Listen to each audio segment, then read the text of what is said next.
السلام عليكم ورحمة الله وبركاته. ازيكم يا بنات؟ عاملين ايه؟ يا رب تكونوا بخير. معاكم اسماء من قناة ست البيت معسومة. النهاردة ان شاء الله هعمل معاكم فراخ بلدي مشوية، حاجة كده ايه يعني من تركيبي. ان شاء الله تعجبكم جدا بإذن الله. تعالوا نبدأ مع بعض، ويعني ان شاء الله هيبقى فيه شوية فضفاضة كده في الفيديو ده. يعني اول مرة هتكلم معاكم، فحابة يعني كده اتكلم في شوية حاجات معاكم ان شاء الله، بس هنتكلم واحنا بنعمل. ماشي. هجيب كده اول حاجه. بصوا، انا معايا هنا نص فرخه بلدي. الفراخ البلدي دي فراخ كبيره. بصوا، اللي هي الكبيره دي، مش اللي هي الصغيره اللي بنكتفها ونسويها زي ما هي كده، لا.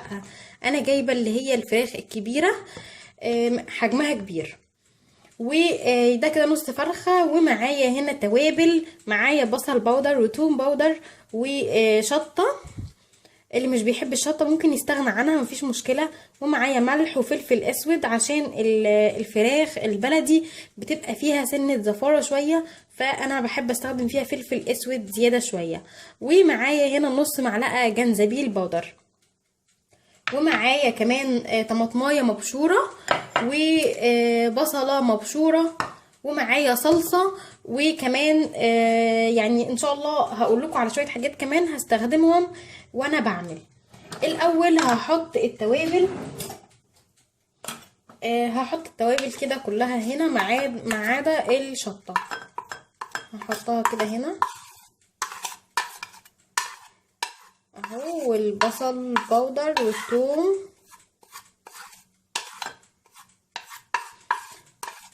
يعني لو اتبقى معايا شويه كده مش مشكله، كده كده هحطهم.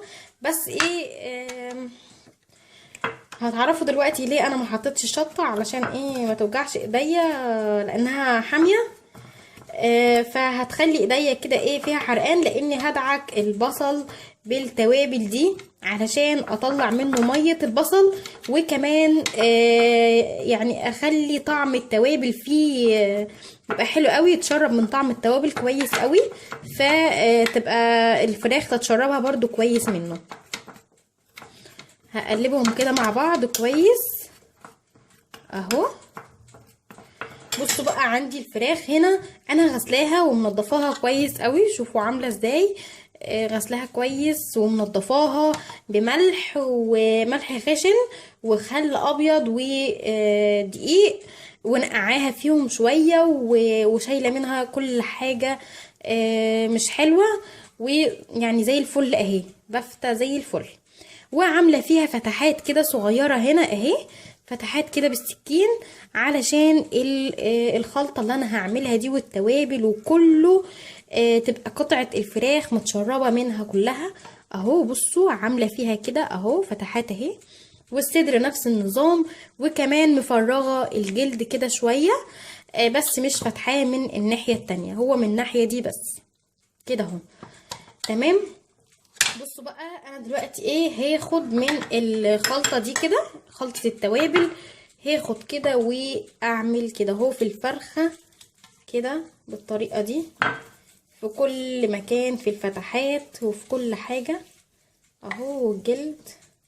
ومن جوه هنا برضو نفس النظام كده اهو، ومن بره كده كده اهو. هعمل برضو الصدر كده. كنت عايزه اقول لكم، بس في كذا حد قال لي انتي اخت اميره. اميره مين بقى؟ اميره انا والله ما اعرفش اميره مين. انا اصلا ماليش اخوات يا جماعه، والله ماليش اخوات بنات اصلا على فكره. فمش عارفه بصراحه هي مين اميره. ممكن تكون حد يوتيوبر برضو على اليوتيوب. بس مش عارفة. أمل، كان في واحدة متابعة اسمها أمل محمد، إنسانة محترمة جدا وكويسة، وأنا بحبها جدا جدا، وكلامها كله ذوق واحترام، وأسلوبها محترم جدا بصراحة في التعامل. كانت أمل بتقولي انتي أخت أميرة. لا يا أمل، والله أنا مش أخت أميرة. أنا مش عارفة مين أميرة أصلا، والله أنا ماليش اخوات بنات بصراحة. فكانت تفتكرني يعني من الزقازيق وكده، وان انا اخت اميره فممكن تكون اسماء دي حد تاني غيري، بس انا مش اخت اميرة، علشان في كذا حد غير امل برضو قال لي على موضوع اني اخت اميرة. انا والله مش عارفة حتى مين اميرة. فممكن بس يكون سوء تفاهم. انا مش اخت اميرة ومليش اخوات بنات خالص، انا ماليش اخوات بنات، انا وحيدة. بس كده بصوا عملت كل الفراخ اهي. دلوقتي هاخد باقي الخلطة دي هحطها هنا كده على البصل،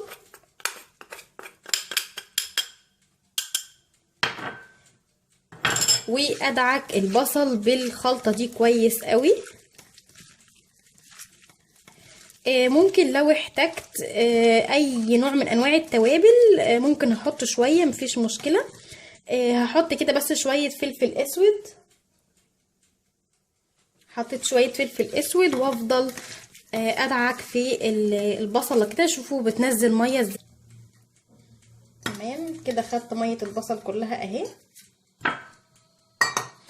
هاخد بقى البصل اللي هو التفل ده بال اسمها ايه، الشطة، بكل بواقي التوابل كده اهو. هاخد عليهم كمان الطماطم المبشورة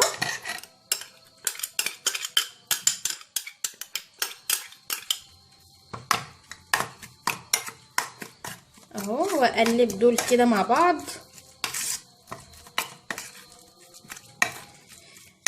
كنت عاوزة برضو اشكر كل الناس اللي بتقولي تعليقات حلوة، كل الناس اللي بتتابعني وبتتفرج على قناتي وبتتابع قناتي على طول بتقولي تعليقات تحفيزية. بجد بجد بشكركم جدا، انا بستمد طاقتي منكم والله. في ناس كمان بتكلمني على الخاص وبتقولي كلام حلو قوي قوي. ربنا يجازيكم خير يا رب، وانا اختكم وانتوا اخواتي وانا بحبكم جدا جدا، ومبسوطه جدا جدا ان في حياتي ناس زيكم والله. ربنا يا رب يبارك لكم في حياتكم وفي اولادكم وفي بيوتكم. دي كده ميه البصل اللي انا طلعتها بالتوابل بقى بالنكهه الحلوه دي. هحط عليها شويه صلصه كده اهو، وشوية الصلصة دول هحط عليهم بابريكا، شوية بابريكا يدوني لون اكتر اهو. ناخد نفس المعلقة واقلب كده اهو. حاسة اني هحتاج شوية صلصة كمان.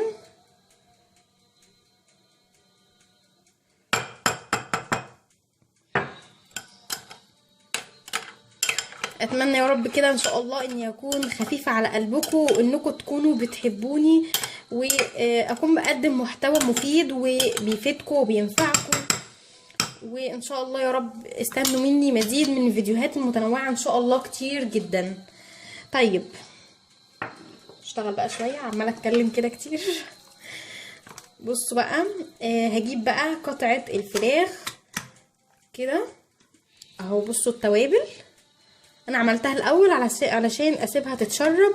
دلوقتي هاخد من التبله الحلوه قوي اللي عملتها دي وابدا احط في الفرخه من جوه كده اهو، في كل مكان انا فتحته من الجلد اهو كده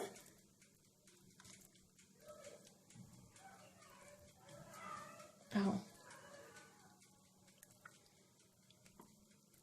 ماشي، وهعمل الصدر برضو بنفس الطريقة، حشيت برضو الصدر بنفس الطريقة. طيب هخلي بقى باقي الخلطة دي دلوقتي، بس خلطة الصلصة دي هحط عليها شوية زيت علشان يدولي لون حلو ولمعة للفراخ، يدوها لون الفراخ المشوية ويبقى لونها حلو كده. هقلبهم وهخلي الحاجات دي زي ما هي. وتعالوا بقى دلوقتي نروح على البوتاجاز اقول لكم هنعمل ايه. هنا على النار حطيت صينيه علشان ادخلها البوتاجاز، يعني احط فيها الفراخ وادخلها البوتاجاز. حطيتها على النار هخليها تسخن كويس قوي. حطيت كمان فيها شويه زيت هسخنهم كويس وبعدين هحط الفراخ. الصينيه كده سخنت كويس قوي اهي. بصوا بقى دلوقتي هحط الفراخ، هحطها كده ايه على الجنب اللي فيه العظم، مش الجنب اللي فيه الجلد اهو.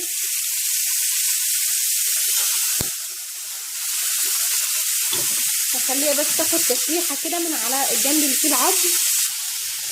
اديت لها لون حلو قوي اهو، شوفوه هو ده اللون اللي انا عاوزاه.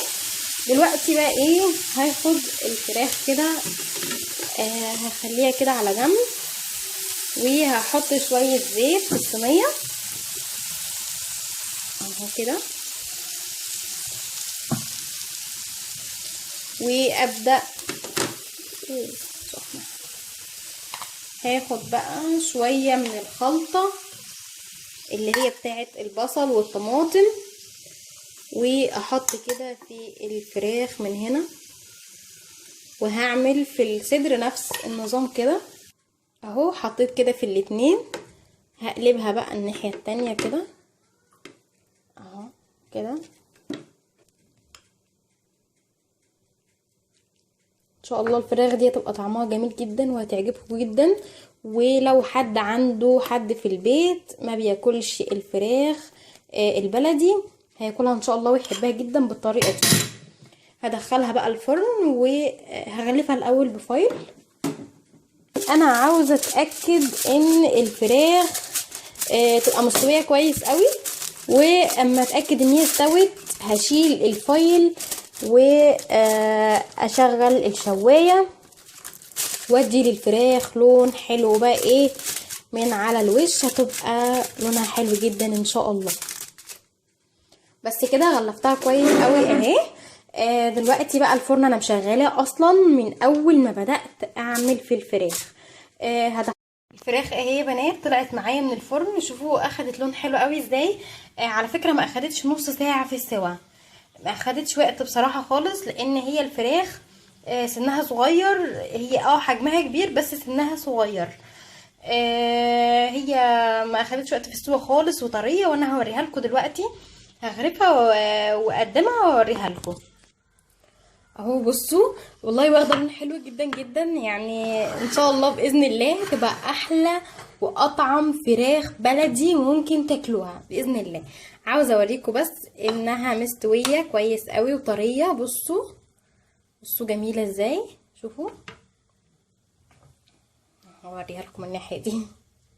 شوفوا اهي، بصوا طريه ازاي، بصوا شوفوا حلوه قوي قوي. هدوقها معاكم برضو،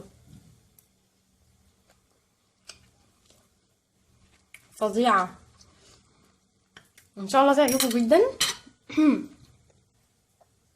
جربوها. يلا بقى اروح اسيبكم وهروح بقى اتغدى عشان الفراخ تشهي بصراحه فظيعه.